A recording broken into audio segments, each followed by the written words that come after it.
Hi, welcome to a little cow work. We're going to talk today a little bit about how we go about handling cattle in a way that would be respected by people in the cattle business, what you might call a real rancher. Their objective is to put weight on the cattle and keep the stress off. So I'm going to go over a little bit about, we've got a little herd here, just 6 head. They've been working just fine for us this season. And normally we have more, but it's not really having more that's important. It's just learning how to handle the few that you might have. So I'm going to just talk a little bit about this batch. When we first got them a few months ago, they were pretty high-headed. And what I mean by that is they were pretty worried. They were in self-preservation mode. Being a prey animal, not knowing what's going on, unfamiliar things, they can get pretty worried. So the idea is, before we start moving them, what I like to do is get them a little more settled in, a little more trusting of me. And that would be the same thing for me and my horse, or for those that are working with me, horseback or on foot. So I'll just demonstrate a little bit about what I would do to start out. I would just circle around them, and I'm gonna stay as close to the fence as I can here and just move around. Now, when we first got them, by the time I was here with this group, they'd have been down there by the camera already, just because they were not sure that they were safe. So I come in here with more of an attitude of peace. I do want them to move for me. So I'm going to come in here and I might do a little something. Sometimes I'll pack a flag or maybe a rope. I could have a halter and lead rope, or I could have a lariat rope or something. I don't want to get so close that I could get kicked. But I'm just demonstrating what I do, and I'd like you to imagine that when I go around here like this, that they'd probably be jetting off to a corner away from me. So as I walk along, and I'm just imagining they were a little more high-headed and a little more troubled, I'd give lots of space here, so they could have time to think about that maybe I'm not a threat to them.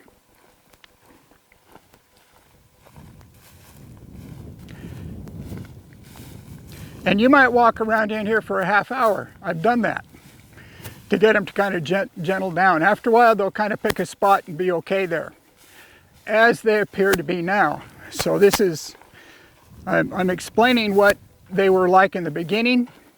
And I really like to have the fresher cattle coming in. They're a little high-headed because it's a great teaching tool. At this point, they're almost too gentle. And I'll get into that as we go along here. I'm just going to walk around here. And then I want to change direction at some point. And I might want to go clockwise, counterclockwise a couple times, back and forth. If you understand the importance of, say for instance, a horse, in most cases a colt, needs to be able to see you in both eyes, switching eyes from left to right, particularly from behind. It's one thing for them to see you in the right eye here and be okay with that, but when you get past, now think of this as a colt, and they pick you up in the left eye, it's a whole new ball game. They can be pretty worried about that. So I approach the cattle the same way. And though some of them are facing different directions, a number of times you go around in here, they're going to have an opportunity to switch eyes and see you both from front and behind, left and right, coming from the right, coming from the left. Really important to work that out. If you've seen that with the colts, they might be looking okay, maybe in their first ride or second ride, and then they look up and see you on their back in one eye, they can handle that. But when they switch, bend their neck the other way and pick you up in the other eye, well, it can be a rough ride after that if they're not comfortable switching eyes and seeing you. Like this one, she just kind of picked me up in her right eye right there and kind of kicked up a bit. Fortunately, I wasn't too close. I'm aware of that. So normally I'd go around here quite a bit to get them gentle, but I'm gonna stop this here.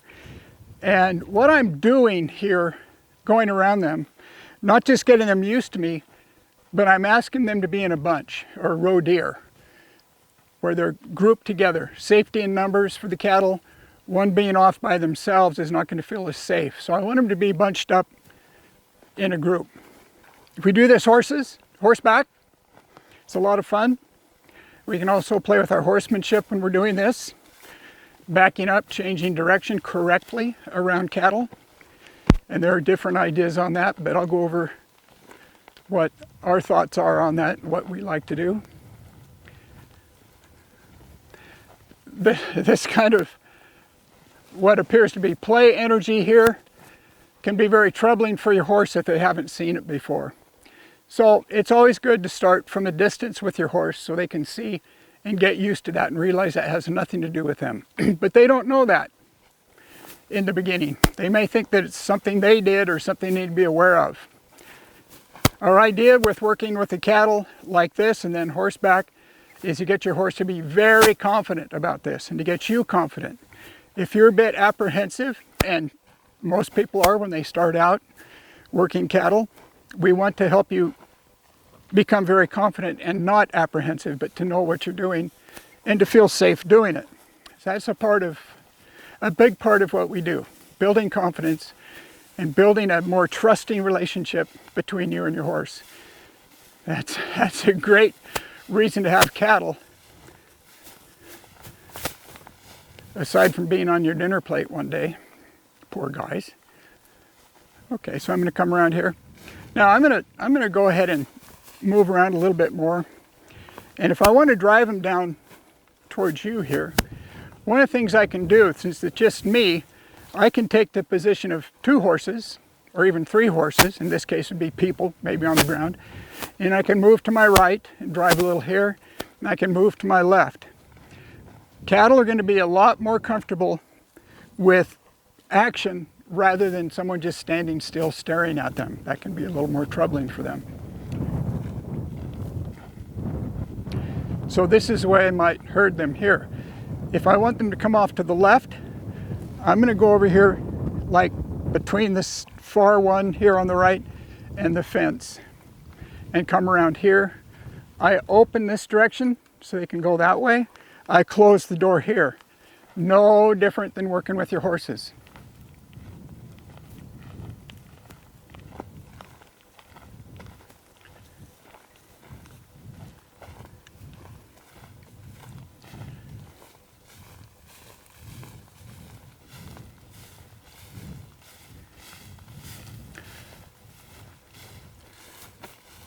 This one's a little food oriented, that's okay. Now I'm going to do something a little different. I've been trying to get them and wanting to get them into a group, into a little roe deer group. Now I'm going to cut through the middle and see if I can get some to go to the right and some to go to the left. I'd like to get one more to the left here. So she starts to move. You notice I back up here and I'm taking the pressure off of these in this corner to get them to stay. I'm also aware of what's going on back here. I'll come in here and put these 3 together. That's fine, there. So now I have 2 groups here, and I'm going to think about picking one out. But to do that, I'm going to allow this group to come and join this group. So I'm going to get these to move up here. Notice I'm taking the pressure off so I'm not threatening them. When I want them to move, if they're not moving, then I might advance towards them. When they move, I'm going to take the pressure off. Very important. There are a lot of moves that you might see me doing here. And if you were to pay attention to what my feet are doing to get me into position, I'd like you to be asking yourself, could I make those subtle moves, not just forward moves, but sideways moves and backing moves, maybe at a side angle, back into the side. Can I do that on my horse? This is where the horsemanship comes in. All right, I'm going to pick one here. I'll take this guy with the blue ear tag so you can kind of stay with him. And I'm going to see if I can peel him off from the others. My focus is on him, not the others. It doesn't take very long for your horse to figure out which individual animal you are after. And he's probably a more challenging one in here. But I'm going to just keep focused on him. And if I could get my horse to move over here, I might get some of these to back off and get me a little closer to just him. So now he's thinking about turning around, so I'm going to back up here and I'm going to block here. Again, how handy could you be with your horse to get this done? So now he's kind of looking at me here like he might want to escape. I'll back up a bit and take the pressure off. I'd like him to move off to his forward here to my right. So I'm going to step behind the shoulder a little bit and push on his right eye. You can see his right eye there. I'm going to mentally push on that. I'm going to come in here behind the shoulder and I'm going to release when he moves. And I'm just let that soak a little bit. I'd like her to come out. I'm not focused on her at all, but she could come back. Those three could come back. But I'm going to keep focusing on him. I've stepped forward, she goes by. I step back, take the pressure off of him so he doesn't feel pushed. But I'd like these two to move. Now how do I position? What do I do with my feet? How do I position myself to where I could keep him here and get these to come by? Come on back. There's a try there. I'll do a little more. And I can get them here. I'm not going to focus on them. I just like them to go away. As Janet sometimes says, sometimes we like our thoughts to do that too. Some things we think about, we'd like to just go away. If we focus on them, we might lose the thought that we want, which would be this steer here. So that's pretty nice there. And I'm going to reward him for being there. I'm going to go and take a look and see where we are here. But he's going to be okay by himself there now because I'm taking more pressure off. He's less threatened by me. So he's probably going to be okay hanging out. Now, very important, when I'm through with him, I have my horse here, and I'm through. I'm going to ask him to stay again. When I'm through, that's when I turn my horse away. I turn my back on that cow, and I'm signaling my horse that I'm all done. I don't care what he does now. He can go back to the herd or not. So that's very important.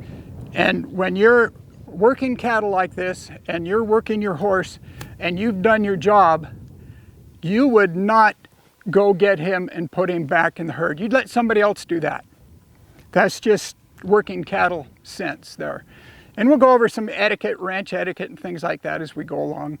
But that's one of those things there. Now I'm just going to get out of the way here and let him go back. He did that on his own. I'm very pleased with how that went.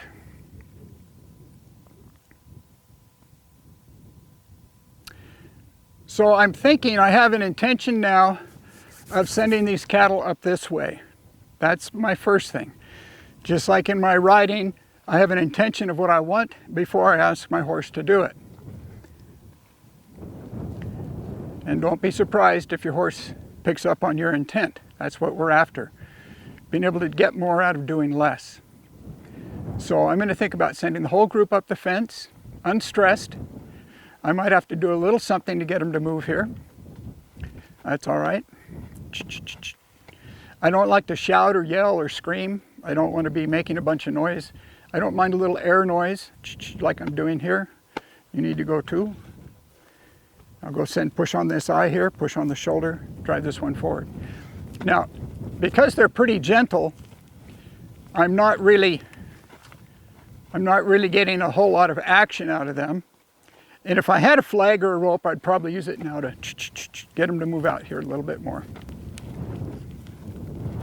Move this one. Here again, I'm doing the job of maybe 1, 2, 3 horses here that would be working together. And a lot of this, eventually we get into how you can work together as a team. They're very important, helping each other out, thinking as one.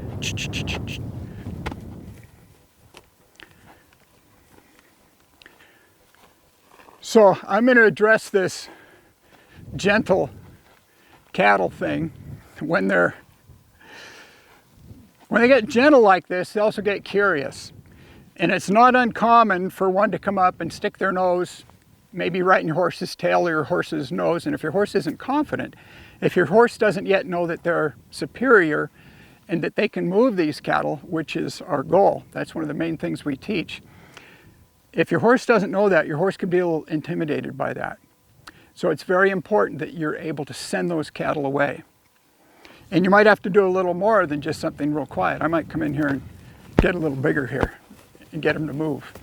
So it's up to you to make sure you can move the cattle for your horse. Don't push your horse out in front of you to get this done. It's an energy that you need to have to get that working for you. All right, I'm going to pick another one here. That one's too easy. I want one a little more challenging. So I'm going to come off here. Maybe I can get Socks to come back towards you. I'll come in here, this one with the socks on her hind legs. So I'm going to focus on her, not the others. I might have to get a little head and hope these others will peel off and go back. So I'm going to come over here and just block a little bit, get a little head of the shoulder, a little head of her eye here. And there, you see, if I were to push on her right there instead of back away, chances are she'd try to beat me. And I'd rather she didn't try to beat me. I'd rather she'd try to go away from me, because that's what I'm asking her to do. So she has a buddy. If you're learning this, that's always a nice thing to have. Take two if one is too challenging. You want to be successful in this. But my goal here is, I'll come in here, I'll take the pressure off here, and I'm going to see if I can change her mind. And when she does go, I take the pressure off. You saw me back away. Can you do this with your horse, or does it take you 10 minutes to get it done? This is one of the things we practice and teach in our horsemanship. So I'm going to see if I can get her up here, see if I can separate her off from this other one. So as I back away, I'm not yielding to her. What I'm doing is I'm taking the resistance in her where she wants to get by me, and I'll release for that. I want that yielding to me to feel good.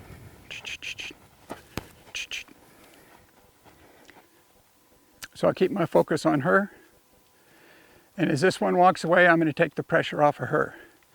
Again, I'm aware of her. This one back here, I'm not focused on her, I'm focused on this one. This is the one I have my mind on here. Now I'll take the pressure off again, and she might stay. If I kept pushing on her, she's going to try to get around me. And unless your horse is really handy, you're going to lose that one. Again, if I could get her to stay there, I'd be happy with that. So she's considering staying, but she's not totally convinced that she has to.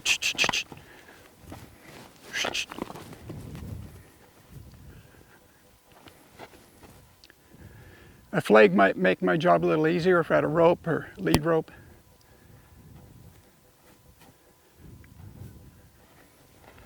So I was going to leave her there, but she kind of pushed on me, and I don't want her to be pushy.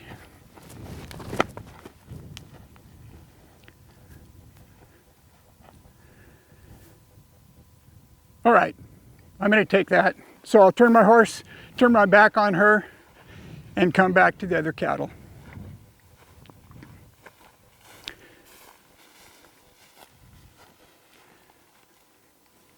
So this is just a little introduction for this group of cattle, how I go about using them to teach the cow work. Once we have this going and we have people able to come in and do this kind of work on foot, then chances are pretty good I'd have you bring your horse in on foot and do the same thing, just leading your horse with you. You're out in front, you're splitting the herd, you're making it so your horse feels that they split through the herd. I'll do that real quick here, a little more energy, and see if I can get them to move out here, go right through kind of the middle of this bunch here. And when I do that, I'm done. That was nice. All right, well, thanks for watching this. And I hope you find this interesting and give you some pointers on a rancher's way of handling cattle. to keep the stress off and also keep the stress off your horses.